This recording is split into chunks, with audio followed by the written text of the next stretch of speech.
This marketing and call is being recorded. B2K. I just started experiencing it last year, and it's I I was actually in a state where I wasn't really leaving the house, and in a kind of a bad way when I found Jamil online on YouTube, and we just started talking and really hit it off, and really I just feel like talking to him made all the difference in the world to me.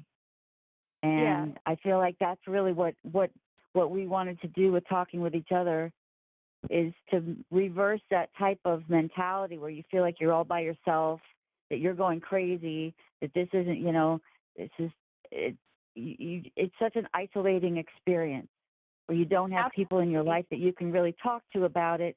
So that's what this is. I felt like it was just, yeah.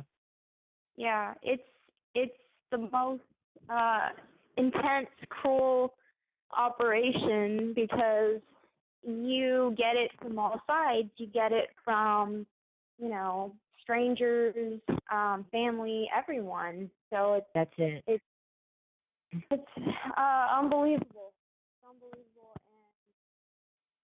and that initial, I like the way Jamil breaks it down into these kind of stages, because that's really, I have a little bit of a psychology background, and that is something that they do in psychology as well, is people tend to process things in stages, and it's kind of a human nature thing.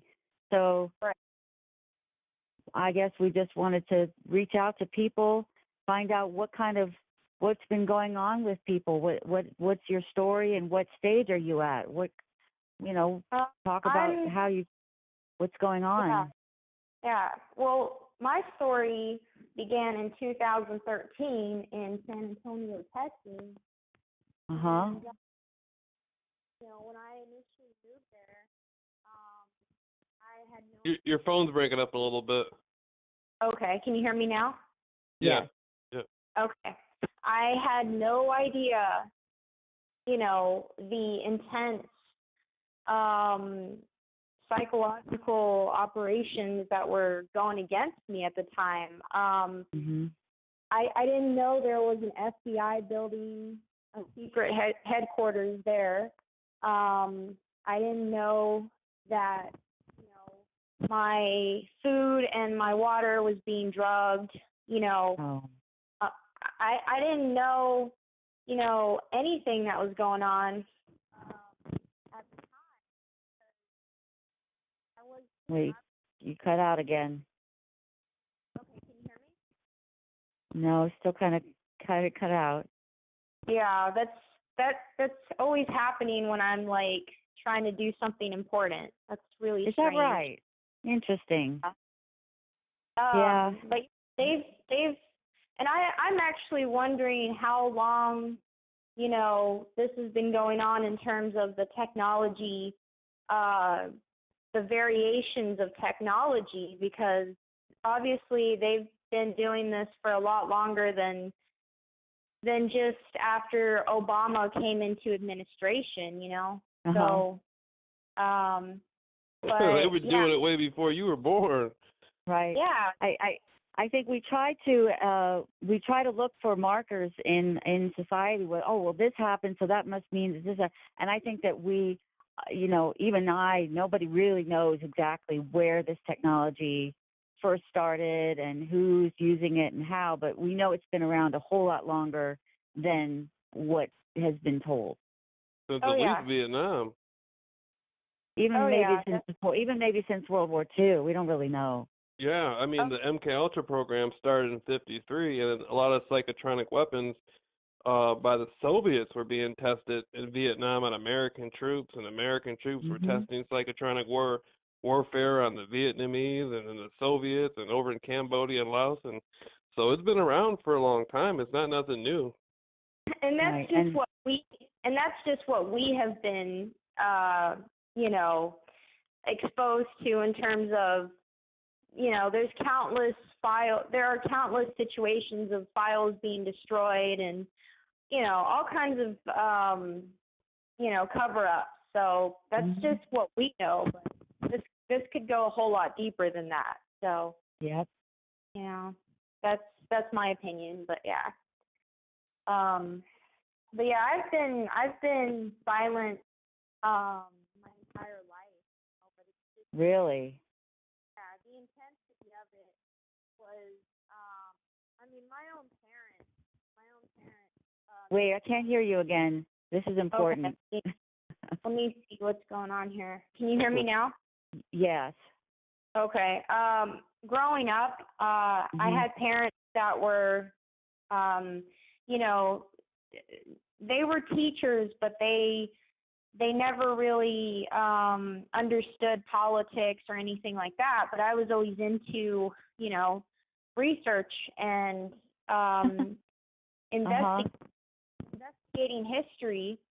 And, you know, that's why my targeting began in 2013, is because just they wanted to silence me. And I wasn't, I tried to move to Canada, and they, you know, they stopped that from happening. You know, so this has been going on a long time for me and millions of others. So, essentially, I'm a prisoner in my own country, it feels like, you know? Yeah, it really does feel that way. I feel that way in my house sometimes. Like, I don't know exactly, because I had to quit working. I don't know exactly where to go from here. Yeah.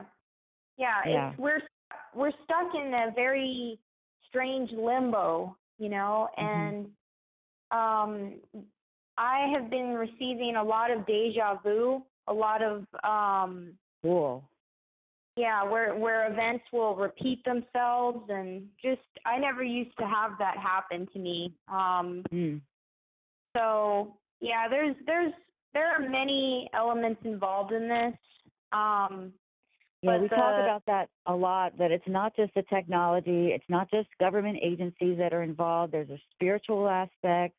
People who seem to be targeted seem to have a common theme that runs with them of being highly intelligent, being inquisitive minds, people who don't accept the status quo. Everybody talks about doing some type of research. It's amazing. Yeah. When you said that word, I was like, whoop, there we go.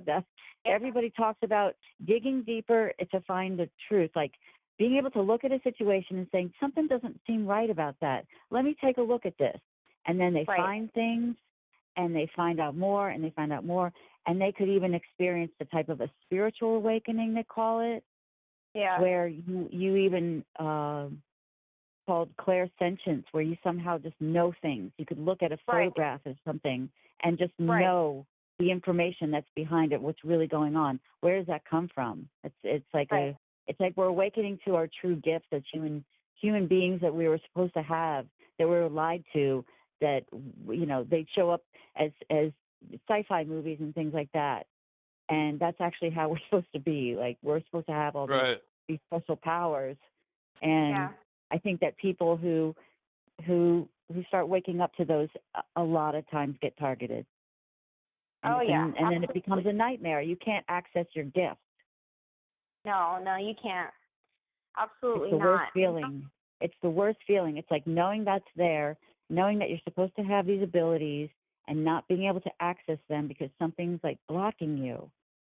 Oh yeah. In your everyday life, in your dream state, when you've got family around you that aren't acting right anymore, when you've got, you know, people in the street, just that type of creating a stressful environment where you're in flight or fight mode. When you're in survival mode, it's very difficult to access a spiritual life when you're in survival mode. Well, it's just torture, you know. It is well planned. It's well planned 24-hour torture, and you know, they either want people to go insane, kill others, or, you know, survive. So we don't have a choice. We have to survive, you know. Yeah, it's tough sometimes. I have my good days and my bad days. I don't know. I mean, this has just been going on for a year for me, and I'm sitting here going, how do how do you guys, this has been going on a lot longer than that, and you still just keep going, like, sometimes I, like I said, I have my good days and bad days. Yeah. It's been going on 5 years for me, and I think I was already prepared because I was abused as a child. I had abusive parents, so and they're very good at denying. They're very good at denying it. So I was already essentially kind of, socially just prepared, I guess, for being blamed and stuff. But the level and intensity since 2013, because of the Obama administration, has been unbelievable. There's just too many instances that I can't even, but it's been unbelievable. It's been unbelievable. Over 5 years for me. So yeah. Terrible. Terrible. It is. It's historically cruel, and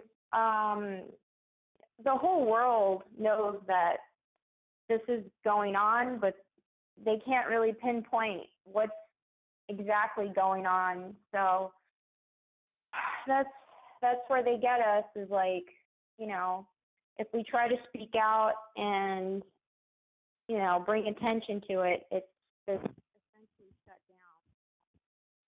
down. It could really get worse. I think Jamil's had some experience with that. With the gang stalking getting worse? Well, yeah, getting worse when you try to speak out about it. Yeah, if you do, I mean, that's why I broke it down from the confusion, distraction, sensitization stage, because when the gang stalking first begins, they're essentially hoping that you will not be able to recognize any pattern in it. It will be, they want it to appear elusive. They want it to appear terrifying. They do not want you to be able to break it down into practical terms and recognize it as a program. They want this to be some sort of strange phenomenon out of a sci-fi movie, so you have no ability to explain at all what's happening to you to anybody. And they're hoping, they got their fingers crossed, that you're going to go kill yourself, or you might get a gun and go on a shooting spree, or you might just go insane and end up in a psychiatric ward for the rest of your life, or you end up on, you start going and getting drugs and getting high and, hanging out with the wrong people, and you just give up on life. That's what their fingers are crossed on. But after analyzing it and recognizing it for what it is, and with some education and some resource, you can actually break it down and see the compartmentalization, see the different factors and aspects in it. And, I've spoken to about 80 different people now on the subject, and I began doing courses in June 2016 after 1 year of being gang stalked, starting in the summer of 2015. But yeah, when you start getting active and breaking out of the isolation and breaking out of the fear, now here comes the big guns. They're saying that's when I started getting that's when I started getting covertly drugged. They're saying, "Oh, you're meant we were hoping you were going to permanently be in fear and isolation, and we were hoping this was going to damage you more than what it did. And now you're not going to stay here in this scary place with us. You're not going to be here in this scary place with us anymore. You want to be free and you want to be happy, and you're going to leave? What I thought we had a relationship here. I thought you were going to be scared and be hopeless, and you're going to leave this relationship and go and educate yourself and find people and explain this? Oh, hell no. Now we're going to start drugging you. Now you really messed up now." That's the mentality of it. Oh yeah. And so you can expect people, when you no longer want to participate in that relationship with it, yeah, you can expect some extra stuff. That's where the distraction stage comes in at. They're going to use everybody around you. They're going to use every tactic they have, every tool they have, because you're saying, wait a minute, my God didn't put me on this earth to have this relationship. I'm not doing that. I want something else for my life. And they're saying, oh, don't leave. It's like a boyfriend and girlfriend thing. Come on, baby, don't leave, baby. You remember how it used to be when you were scared all the time and hide in your room? Remember how good it was when they're trying to get you back into, It's twisted relationship. It's a very abusive relationship. Yeah. Oh, God. Yeah, that's what is a relationship. Come on, you remember how good it used to be when you were scared every night and you couldn't leave, and come on, remember the good old days. That's what it is. It's the psycho relationship where, stalking relationship. Absolutely. Yeah. Oh, yeah. Like smiling in your face almost. And using yeah. people in your life, and when you notice like people in your life aren't acting right anymore. That's like it was one thing for me when I would see the quote unquote gang stalking. I would like watch, or I would look around and I'd be like, you people realize how obvious you are? I mean, is this supposed to be something that's hidden, that's just going to hit me subliminally? Because it's not. If that's what you're trying to do, you're doing a bad job. Like, I would approach them and talk to them sometimes. Oh, wow. So, yeah, I would just start conversations, ask directions. One time I noticed this guy had followed me to the bank, and so I just walked out of the bank and like walked to his car window like I was trying to hand him my bank receipt, like walking it with it in front of me. Like, here you go. This is me. This is who I was here at this time of day. This is how much money I have. This is, you want to see? Like, here you go. I know you're following me. You want to see this? It's fine. I don't care. Like he the look on his face was like, oh my God, I got to get out of here. I got to get out of here. And he slammed on the brakes and the gas and the brakes. He went back and forth a couple times before he peeled out. So that was like very entertaining. But then it went to another level where it was like I noticed that people in my life, like my mom, like all of a sudden wasn't acting right, and like I was noticing strange vibrations in my ears, things going on inside my head when I was sleeping, like things not it. And then when that went into a whole new level of, oh my God, what is this? What is this? And going online and finding, oh, they have things called voice to skull technology now. This is what I'm going through. Mhm. Yeah. Sleep deprivation. Yeah, the sleep deprivation is very, very intense for me. I mean, they just love to wake me up on command. Thank you. I'm glad that you said it.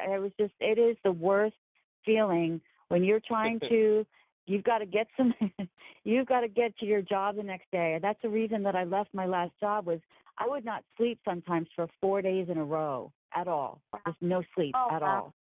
Oh, man. And and I would be in such a state of I don't know what's coming next. I can't function. I can't think straight. I'm afraid I'm going to mess up at work and somebody's going to say something and I'm going to say the wrong thing. I was working as a counselor actually at a rehab facility where, people were really traumatized. Right. And I knew this. This is the job that I wanted. This is exactly what I wanted to do with my life. And I finally get this job and I am so freaked out all the time that I'm not able to function and not able to process other people's issues because I can't process my own issues. And I finally had to leave and try to regroup and say, okay, well, you know what? Maybe I can't be a counselor in a facility like that where I am surrounded all day long by people, because it was really like a holding cell. It was almost like kind of a jail, really. And I was never able to kind of separate myself from this large crowd of people. So I said, well, maybe there's a different way that I could do some type of counseling. And that was why I was so happy when I found Jamil. Was like, okay, maybe I can do this over the phone from my house in a safer, quote unquote, safer environment. We'll see. Right. Maybe this could develop into something else. Right. Absolutely. Yeah.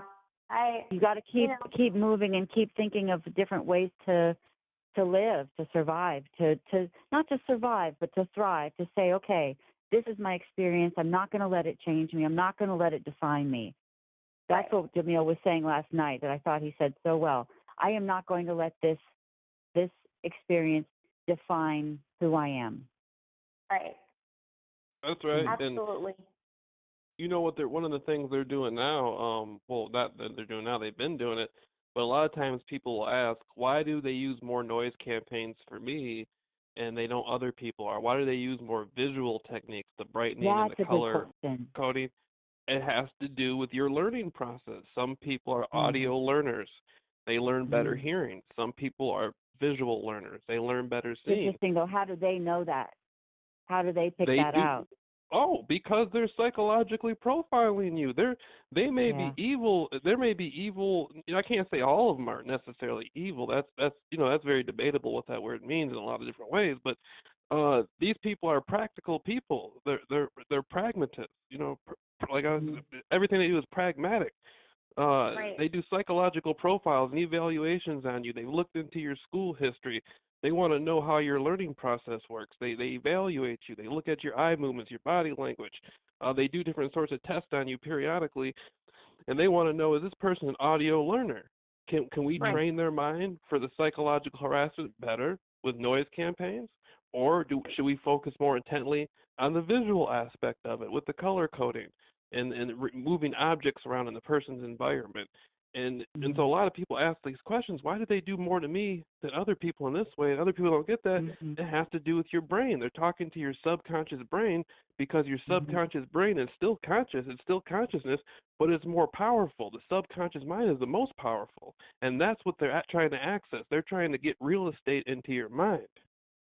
Oh yeah. Yeah, I feel like that's the Absolutely. stage where I'm at, where it's like it's gone all subliminal. I can't even tell when it's going on, and that's I think that gets scarier at that Oh point yeah. because I don't have as much I don't have control over it. I can't see it in front of me. I can't identify it as, oh, this is what they're doing. I don't know that they're doing it. I can't, Absolutely. and that's what makes it really that was so much more difficult. How do you Yep. how do you identify when thoughts are not your own thoughts? Dreams are Right. not your own dreams. Right. Yeah. Welcome to the new order of things, I Yeah, guess. right? That's Uh, sick, right? oh yeah. Oh yeah, yeah. You want to be spiritually you want to have spirituality about yourself and ask questions and be artistic or be an conspiracy researcher and question things. We're coming after you. Mhm. Yep. Yep. That's it. I mean, and the thing is getting it on a local level, on a federal, it's just so many levels. Yep. eh, and you just have to deal with it constantly. If there was like a time when it didn't go on, but it's just the ongoing bombardment of it is just unbelievable. It's like, Yeah. how much are they investing in these programs? That's, Right. But I love mean, your mind. I would love to do some type of I know I've heard of people doing this before. I just have never seen one of yeah. somebody doing a psychological profile of people who are targeted, because just listening to you talk, I'm like, this girl is a genius. This girl is so smart. And the way that you're taking it as this terrible thing that has happened, and you're sitting there analyzing it. You're like, you're not even I know that there's got to be times when we are in tears, we're upset, we're shaking, we're scared to death, but it's like you're sitting here and you're just, let's analyze this. That's your reaction. It's oh yeah. great. Well, we have to turn the tables on the people doing it to us. I mean, Yeah. if that's what they're calling for, I mean, Yeah. Mm-hmm. trying to make us look insane, So. Of course, and that's why that's why I always say that education is the best tool to do it. Break down what's happening to you and explain it to Mm-hmm. people like both of you have been doing. Not just Yeah. I'm not talking for myself. I'm talking about both of you been doing that. But instead of going out and getting involved in some drugs or harming somebody or harming yourself, say, okay, well, I'm gonna go get the books. Yeah. I'm gonna put some education into it and study what's going on, and do my homework, and break it down and go get some books. That's the best thing you can do. Oh yeah. I don't know if you guys experience time lapses, but that's what they've been doing to me. Wow. Yeah, I'm having time lapses. They'll slow time down for me. You know, they're really getting me hard. They're really getting me hard. That is, they might have gone to a whole new level with you. This is some serious high technology. Oh to yeah, be able to do that, to be able to alter your perceptions of time. Yeah, it's human trafficking. That's all it is. Yeah, because, absolutely. You know, using people like lab rats, who knows who even knows exactly how they're using us. They're using our energy in some type of way. Oh yeah. I always say they're space age pimping. Oh yeah. Oh yeah. I think so. Space age pimping. That's what they're doing. I call it the Nazi space program because I love it. Look how people tie this stuff together. People who are targeted, they tie it together. You use the word Nazi. They are behind this. They went underground after World War II, and they're everywhere now. They're in all types of positions of power. People you don't even know are part of part of the Nazi program. And the fact that you hear people use the same terminology, the same words, it's like we know somehow. We know. Yeah. We somehow know. Oh yeah. Yeah. I would like to know what what their intention is. That's what I want to know. Mm-hmm. Like, yeah, what is the grand scheme? Yeah. I mean, what's the goal here? It's like, what's the goal? Yeah, well, they've done a lot. They've done all these experiments in the past with something known as primate research. The MK Ultra project had about 150 sub-projects underneath it, and that's just what's on record.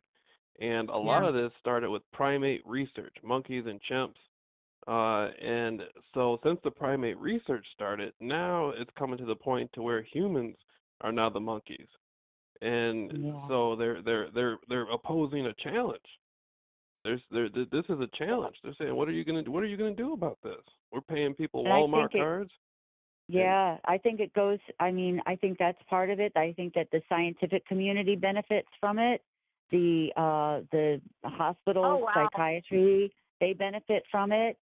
And then you can talk about artificial intelligence. I think that all of this type of brain mapping, remote neural monitoring, where they figure out your responses to stress, that can be all this stuff can be uploaded into an artificial intelligence kind of mainframe where they can mimic human behavior. They can learn more about how humans are and upload it. They can take this information using the technology that they're using to pick at our brains, basically, to cause us to have thoughts and then to map out the reactions to the thoughts. That all can be uploaded. Yeah, and as you're speaking, I just had some children dressed in all red go by with their mother. Is that right? Yep, as you were saying that. So as I was saying that. How about that? And Lisa, I must have been right. I must have nailed something then. Wow. This is Brendan, she's had international experience with gang stalking in as far away as Argentina. Really? You went down to Argentina?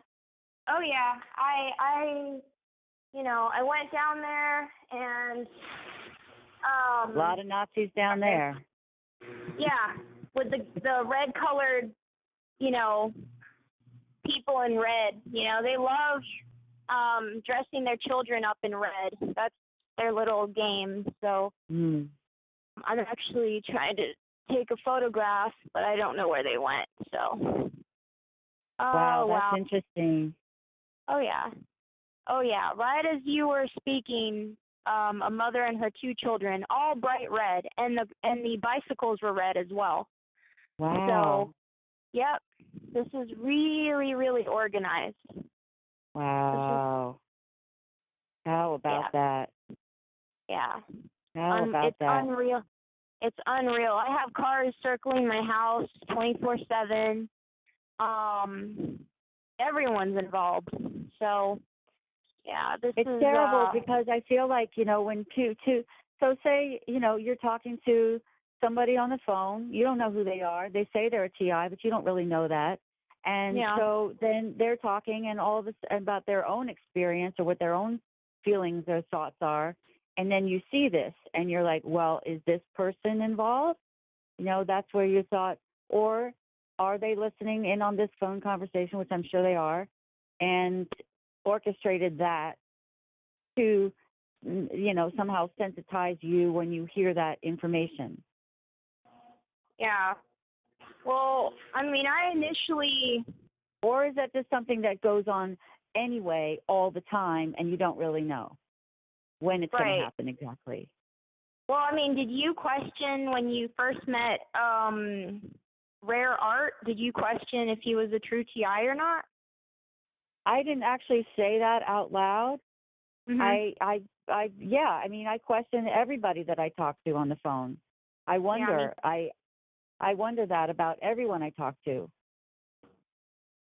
Absolutely. If someone, and I've actually heard other conversations where maybe I didn't join in the conversation. I just listened to other people. Yeah.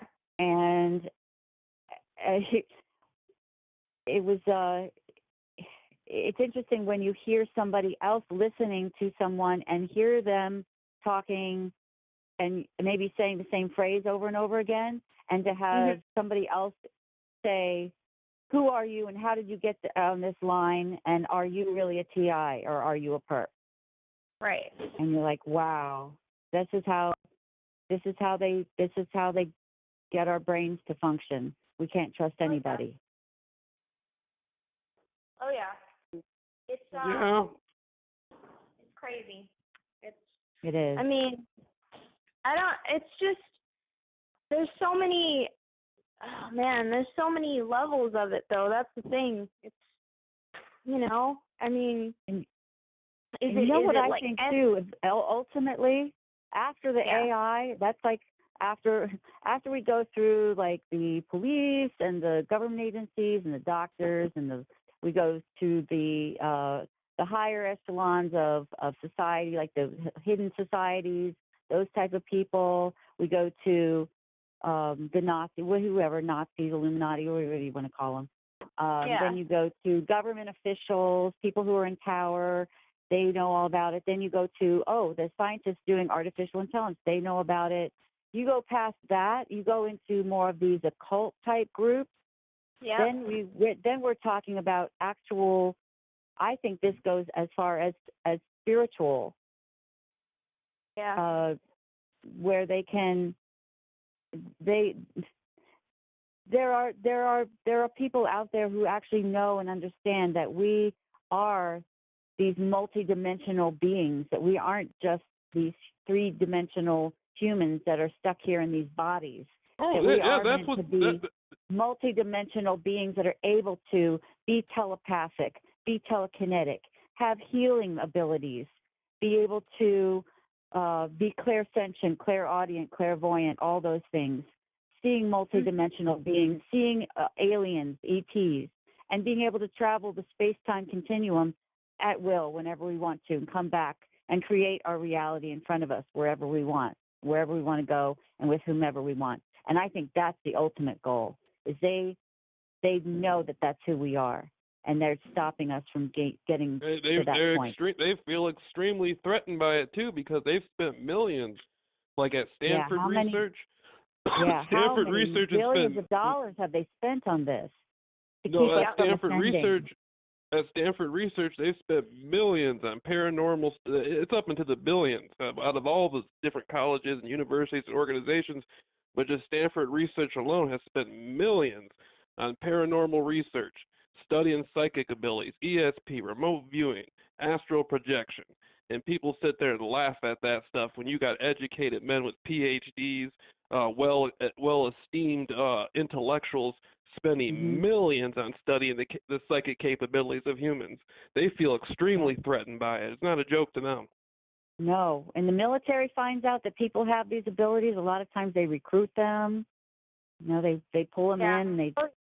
When I was I was in the psych ward in San Antonio for a few days because I couldn't understand what was going on, and I had a team of women, you know, show up and say, "We'd love to have you join us," and disappear. Oh my God! Like, yeah, I was drugged up. I was dosed, and me too. You know. And I had the doctor say to me when I was leaving, she said, "I wish we could keep you with us here longer." Oh wow. Like they were doing experiments on me when I was in there, and I didn't know exactly what was going on, but it was like they would start something, and then all of a sudden, all this group would show up. Yeah. Wow. They said wow, that really? to you? Yeah. I had a team of like 4 women, and I knew they were from the government, and they were so like calm and nonchalant, and like, "We'd love to have you join us." And I was just, you know, they had me on like 9 different antipsychotic meds. Me too. So many drugs they put you on in there, so you can't think straight. You don't know what's going on. No, I was out of my mind. Those drugs caused me to be out of it, you know. I wasn't out of it when I got there. Oh my God, me too. I felt like I was on cloud 9 when I got there. I felt like I had finally discovered who I really was. Yeah. And then they threw me in there and shot me full of drugs that made me so sick and gave me like all this like holes in my memory. Can't think straight. It's so infuriating. They gave me hallucinations. They gave me just things I've never had. It was literally like those drugs they gave me were literally engineered and triggered to cause me that, you know, like specifically for, you know, and there's no telling what they gave me. That's the thing is like, you know, a lot of those doctors I actually went and got I was going to try to see if I could actually sue the hospital for involuntary commitment and forcing me to take drugs when I begged them to not let me, you know. They told me they were giving me 2 different drugs. 2. I got the hospital report. It was like 12. There were 12 different drugs they were giving me. Oh wow. Yeah. And that's not. Yeah. Wow. And that's not counting all the. And that's not counting all the drugs in your drinking water. Yeah. All the how we wash our dishes in the drinking water and take showers and open our pores up and let that water into us, and all the drugs that are in there. Oh yeah. They're always taking. The public's always on drugs. They just don't know nothing about it. Oh yeah. And I mean, it's this hypnosis going on is the fact that they can command a citizen to you know, go to sleep, wake up, you know, that's part of human trafficking. That's like sex trafficking. That's a lot of women are being used for, a lot of women are being transformed into prostitutes, intelligent women. Oh, it's so true. You know, it's drug addicts. It's what we see in our music videos, and those were once just intelligent people that were slowly denigrated by these drugs, and they did it slowly too. It's known as something called. Yeah, they wait long periods to slowly introduce new types of things they want to do. I've often have it noted as the war of attrition. You go back to the Fabian Society and go look at their symbol, and it's a sheep in a wolf's clothing. And it's General Fabian. He gradually got to his goal, the war of attrition, and that's exactly what they've been doing to the public. In America, you put a frog or a toad in a pot, and it'll jump out if it's hot. You put them in there and slowly heat it up, and that's what they've been doing. They've slowly been heating these suckers up. Yeah. It's like, so what types of things do you use to keep that from happening? That attrition, like of your, say, that, like you say, it's like a slow kill program where all the poisons in the air and the food and the water and everything slowly get in your system. That's one thing. But what about if they're using like certain types of brain targeting, certain types of brain manipulation? Yeah. How do you combat that? They're slowly colonizing. Yeah. Go ahead, Brenda. Are you gonna answer that? No. Oh, I thought she was talking to you. No. I'm talking to you. Yeah.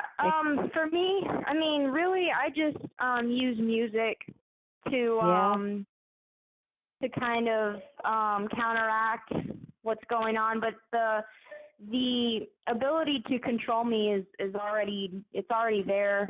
It's I mean, we're all being controlled, There's this is not a free society, No.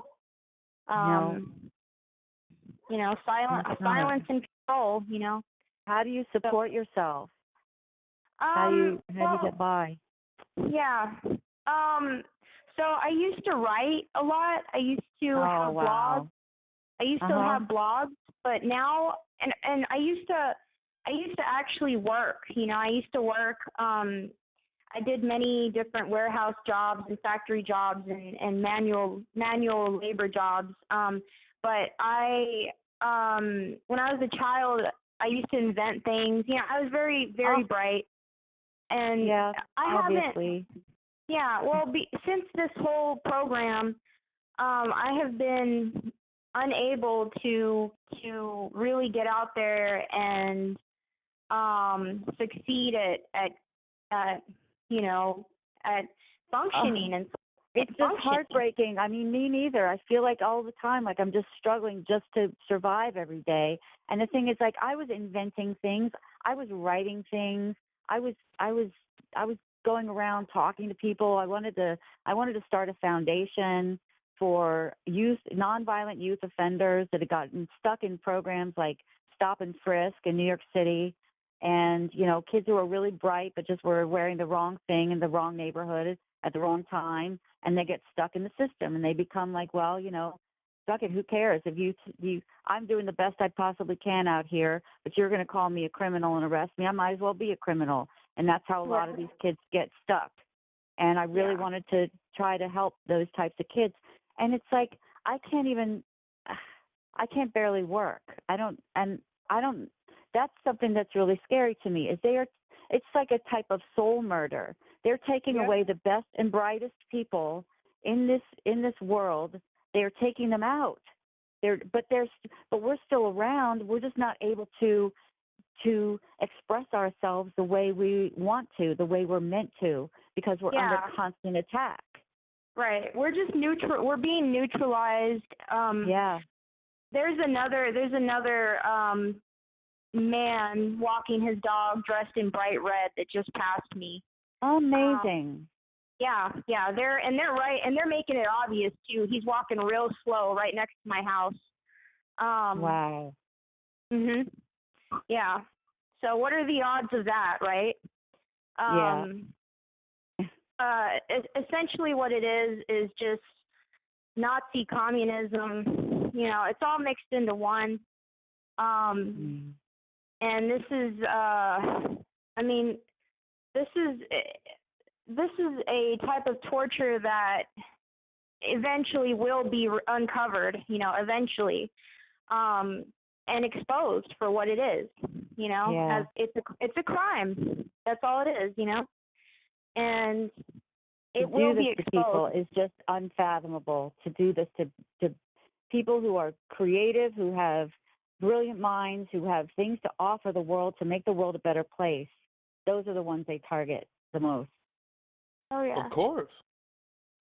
Of course. Yeah. And that's cruel in nature to do that. It's beyond cruel. It's beyond cruel to do that to people. I don't know who they think they are. I don't know what. That's why I wonder about this. Who people who are behind it? Do they not have souls? Yeah. The ones, do they not have souls? Have they lost their souls somehow? Do they not have them? Have they sold them somehow? Do they really honestly think that this isn't going to come back? I mean, as far as the humans who are involved in it, I don't know about whatever spiritual entities, whatever. What do they think is going to happen to them when they're judged for this? Yeah. Here's the thing. They can penetrate us using technology, but they cannot rob our souls. They cannot, because our souls do not belong to them. Yeah. You know, our souls belong to the Most High God. I don't know if you're a believer. Absolutely. I mean, I have issues with organized religion. A lot of times, I think that people in churches really get targeted. You can get it's easy to get a whole group of Christians to gang stalk somebody. Somehow they manage that very well. But I mean, I absolutely do believe in God. I do believe in higher power. I believe in Jesus Christ came here to teach us about how to fight all of this. Oh yeah, my faith is very important. Yeah, absolutely. Me too. I think that that's another common theme with targeted individuals is they have faith in the higher power, however that may look to them. Yeah, absolutely. Yeah. Well, have you seen what's been going? Last time I went to a church, I'll never forget it. And I'm not even religious, spiritual, but not religious. Last time I went to a church, they were having a punk rock show there, and the people had their faces all painted up, and I didn't see and it's not that there's nothing wrong with having music in church. I'm not saying that, but none of it looked religious. It was a punk rock band. Their faces were all painted up, and they looked like they were having just a hard, rough concert in the middle of the church. And I'm looking around. There was no Bible out. Nobody was there present to speak about God or nothing like that. And then they said, well, if you want to stick around for the rock show, after we do the rock show, we're gonna watch some movies. And no one said anything about a Bible or any passages. Basically, they were doing a punk rock show with their faces all painted up, and then they were going to be watching movies, and that was it. And so I said, wow, it makes a lot of sense to me why there's no God involved in anything, because no one's talking about God. No one's talking about anything spiritual. Nope. And you have to look out for cults as well. Mind control cults. You know, I feel like, you know, it's all been infiltrated, but, you know, it can wear you out. You know, that's the thing. That's their goal. That's their ultimate objective, is to wear out people that are intelligent, you know. You know, I feel like talking to somebody like you keeps me going. Yeah. It keeps me going. It really does. Listening to you talk, listening to the way your mind works, that keeps me going. That gives me hope. Yeah, and it took me a long time. It took me forever to find others, you know, find the others, but I just started. Jamil was the first one I found, the very first one. Yeah. Yeah. Yeah. This is you know, and they're very, very good at what they do, because they use cover excuses such as when I was being bombarded by Pokemon Go players right in front of my home. Right in front of my home, there were 5 cars, 5 strange vehicles right in front of my home, last home I lived in. And these, you know, these, hold on one second. I'm something here. Okay, I'm sorry. This situation was so obvious. It was so obvious. It was right in my face, and I had very many strange men stop in front of my home with cell phones and taking their time. And you know, I asked this one man. I said, you know, what are you doing? You know, what are you doing on my property? And he's like, oh, I'm just playing Pokemon Go. You know, it's a man in his 50s. You know. Yeah. Just, you know, no, you're not I don't believe it for 1 second. I really don't. Like, I mean, yeah, it's all about patterns. That game's a great cover. That game is a great cover for people. You know, like, why are you in those bushes? Why are you Well, you know, why are you here or there? They don't hide in bushes. Nowadays they're just they're so open about it. They're proud of what they're doing, you know? Whether they're conscious of it or not, they're ruining us, and they're playing it like a video game, and it's not a video game. It's real life. You know, gentle souls are being tortured, and you know, you're absolutely right. Gentle souls are being tortured. And this man is he was just standing in front of my home with his phone. And here's how I know that he's lying to me, because I feel every time they're around me, these agents, I always feel shocks in my body. Wow. Somehow. Yeah, I always feel pain. I never used to feel pain before this program began. So, oh man. You know, I trust what I'm feeling, and if I'm constantly in pain from these random cell phone shocks, and I got it really bad at the airport in Denver, Colorado. Really? Yeah,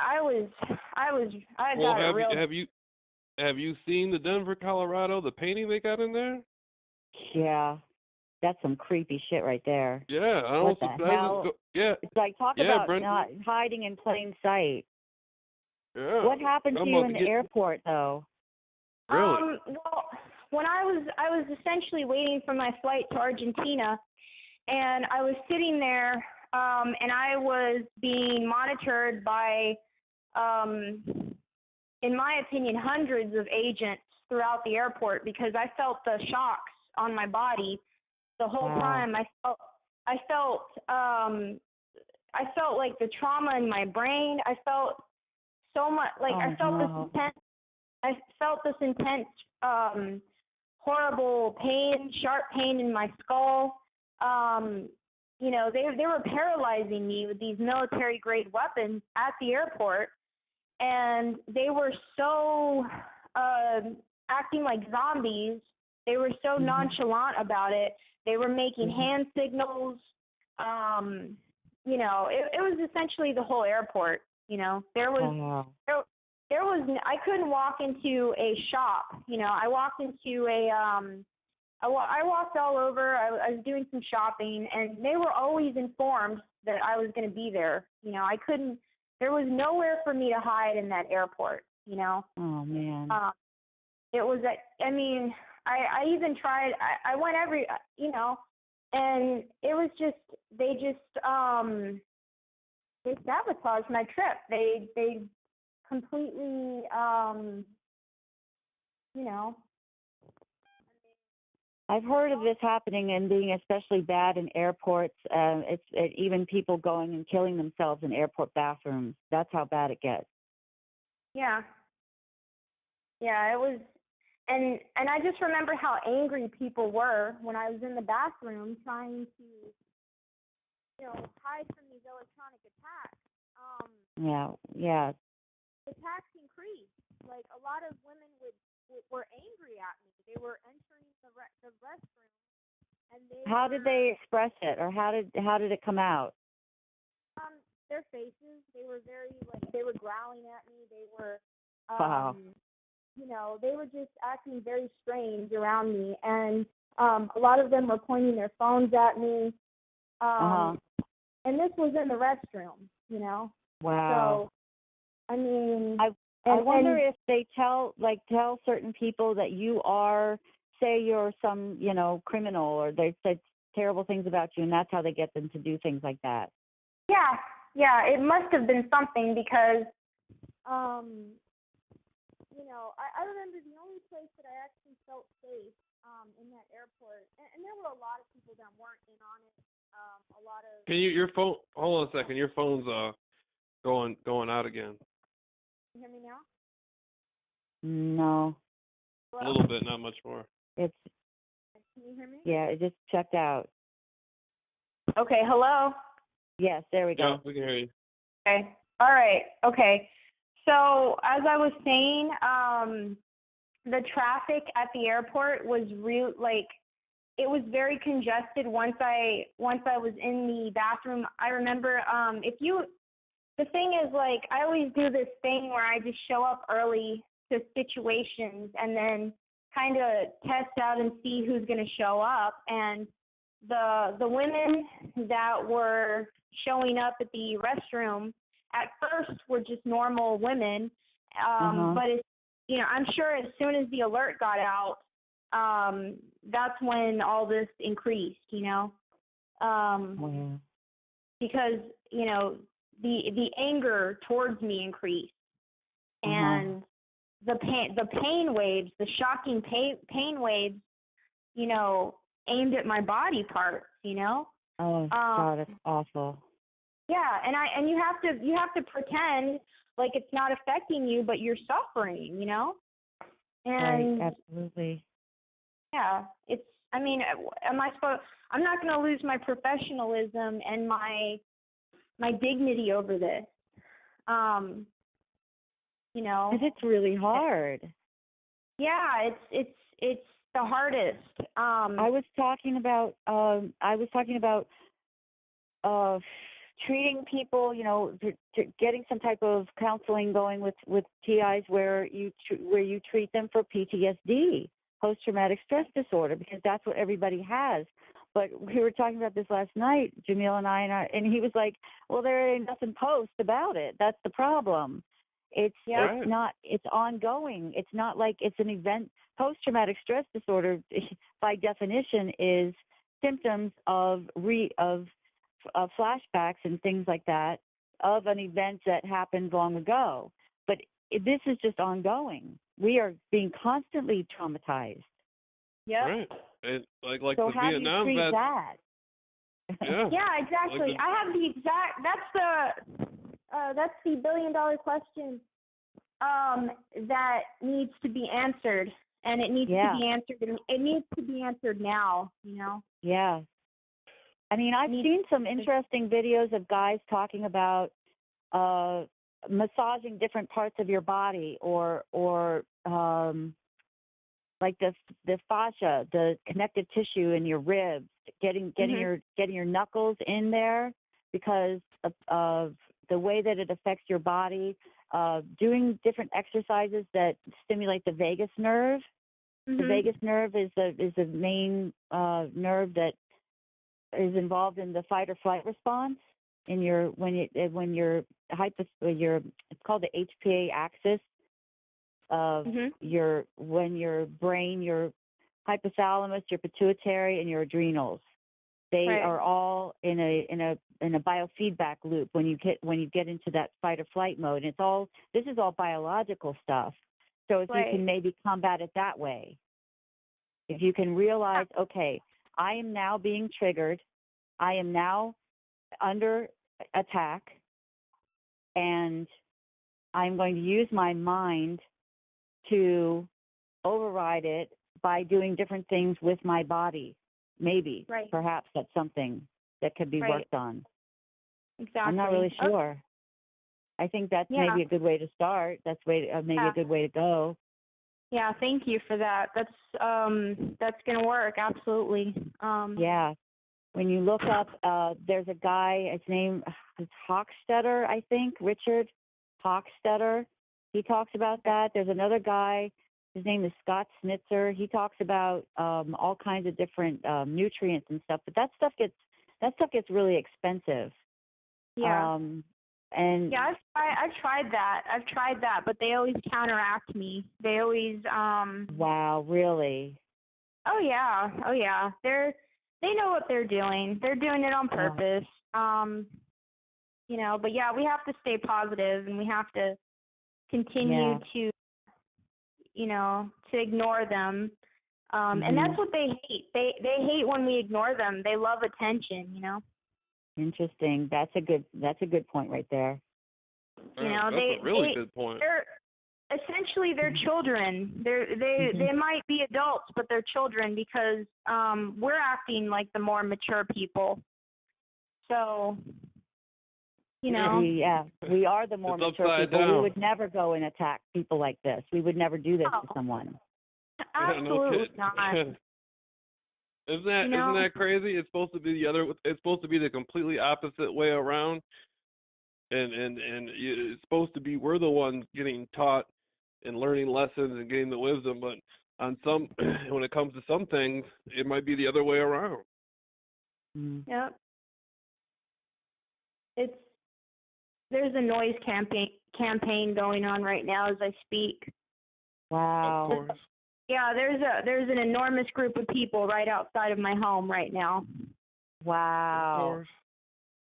Yep. Can you get a flashlight and start flicking it on and off, shine it out your window like you're doing Morse code or something?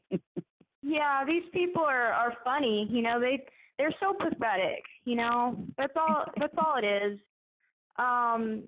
They're so pathetic. They have nothing better to do than to harass. Those ones really are pathetic. The ones who are behind it, okay, maybe they make me a little nervous because I don't know what they're going to be able to come up with next. But you realize that if these people are under their control too. The ones that are clowning around in the streets like this, making noise, banging on stuff, coming, standing outside your door at the same time every day.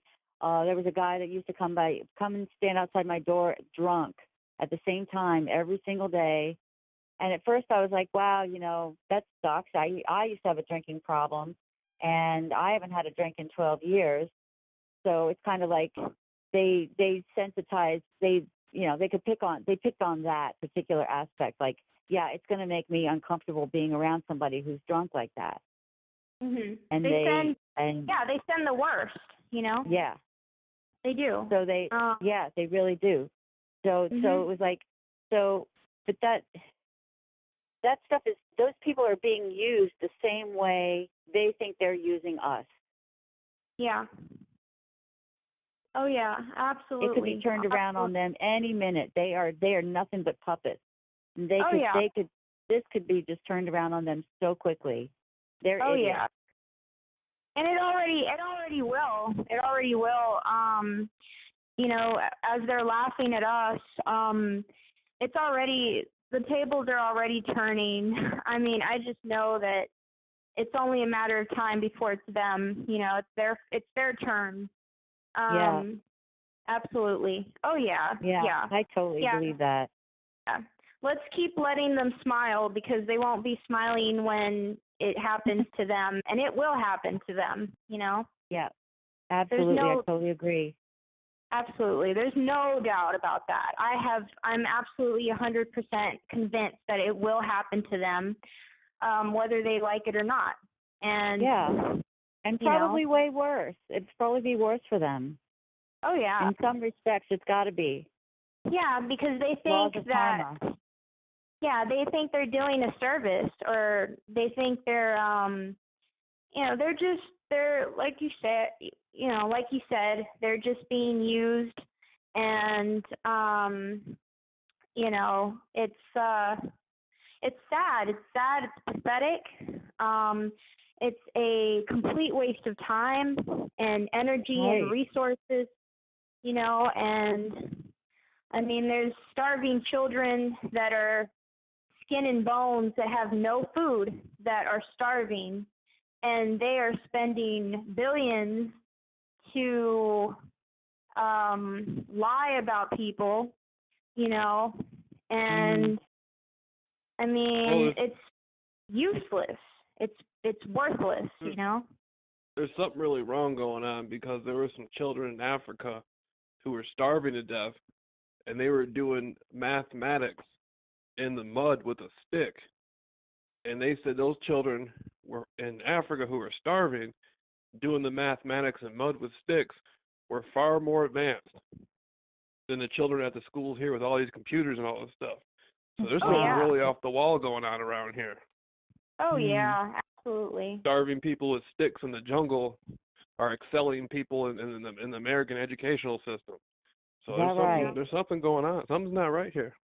Mm. You know, it's if I wrote a book, it would be called The Intimidation Factor.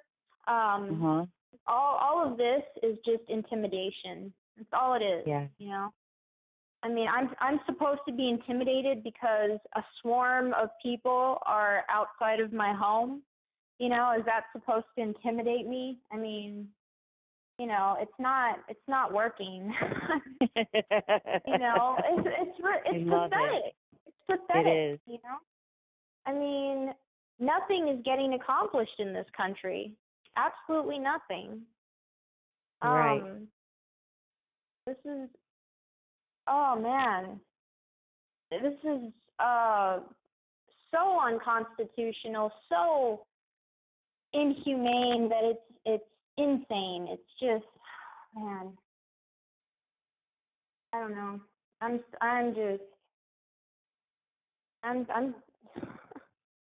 I'm laughing at them. I look for things sometimes like I don't know exactly what to do with myself these days. Like I don't know. Sometimes it's hard just to feel motivated to do anything. Like I feel like I don't like I'm kind of I feel like I'm on the verge of okay, something's got to break. Something's gonna show up in my life that Right. I'm gonna be able to do this. Like I'm gonna be able to make money. I don't know how I'm gonna have an income right now. I really don't want to live in my mother's basement anymore. You know, like I mean, at least it's somewhat safe, I think. I don't know for sure.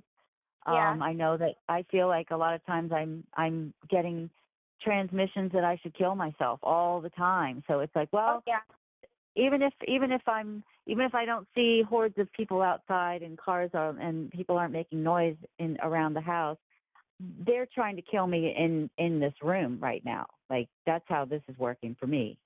Right. That's where it got to for me. They found, you know, my whatever, my weak spot, my self-esteem issues, or you know, my whatever. They got a hold of that. Yeah. So I'm sitting here like, how do I go about my day? How am I going to make money? How am I going to support myself? I've got to come up with something. I don't really know what to do right now. Well, they want us stuck, you know. That's the whole process, you know. The process of their program. Not we ours. can do more with less. We can do more. We don't need all this stuff. See, here, I'm gonna tell you something. Here in the States, people usually want more than what they need. Want the newest phone.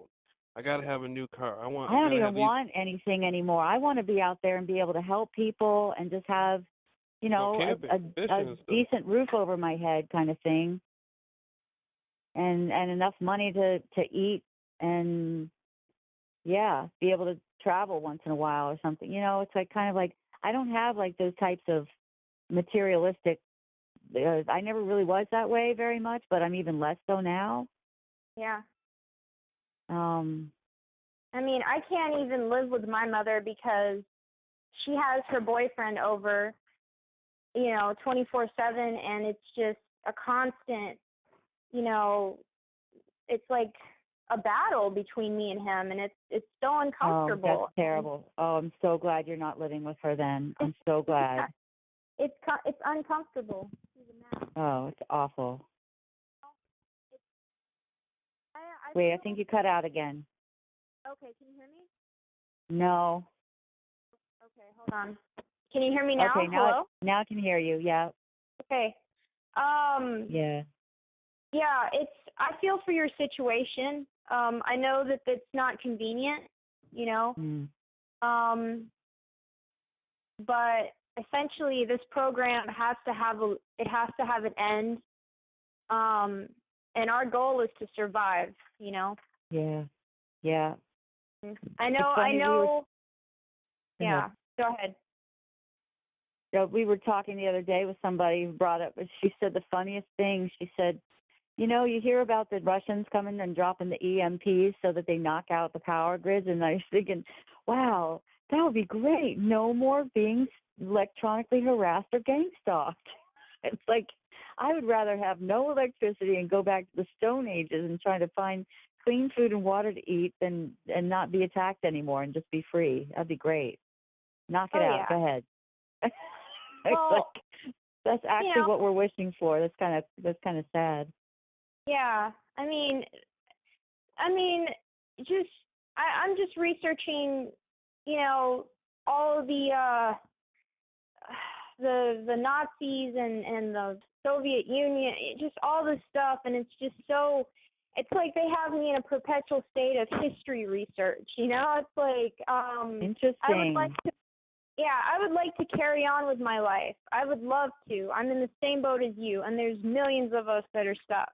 And yeah, I would love to. I would love to get a life, And these people need to get a life, but they rely on the government. And what is the word in the government? Government, like mental, like you're being rolled by it. And yeah, self-businesses, like when the Jews had their own businesses and the Nazis came and smashed their businesses and destroyed, they destroyed their only way of making a living, Yep, they did that first before the Holocaust started. That's how it all started by their violating their civil rights first. Absolutely. Before they ever got to the camps. Yeah. Absolutely. Yeah. It was and then leading everybody up to those camps. And then everybody said, "Oh, the Holocaust is over, so the concentration camps are finished." But then the Soviets came and took over the concentration camps and kept them going. A lot of people don't know about that. Wow, oh no, I had no idea. Are you serious about that? Yeah. People say, "Oh my God, World War II ended and it was over with." Yeah, okay, it was over with. But the Soviets came and kept the concentration camps going, and they didn't. It might not have been the same people in them, but they put new people in them. They turned them into gulags. And so that's a whole part of history people don't know about, how they converted the Holocaust camps over into gulags. What's a gulag? Like, I don't even.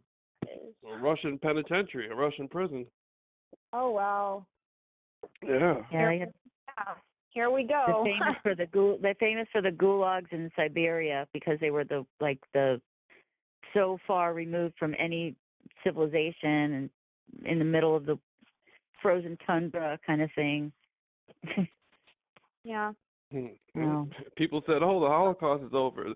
That means the the Nazi concentration camps. They found all new ways to control people. They found all new ways to do it. This is state terror. Turn them into gulags against their own citizens. State terror. Oh yeah. Yep. It's well, at least we're not alone, right? We have each other. I mean, yeah, that's true.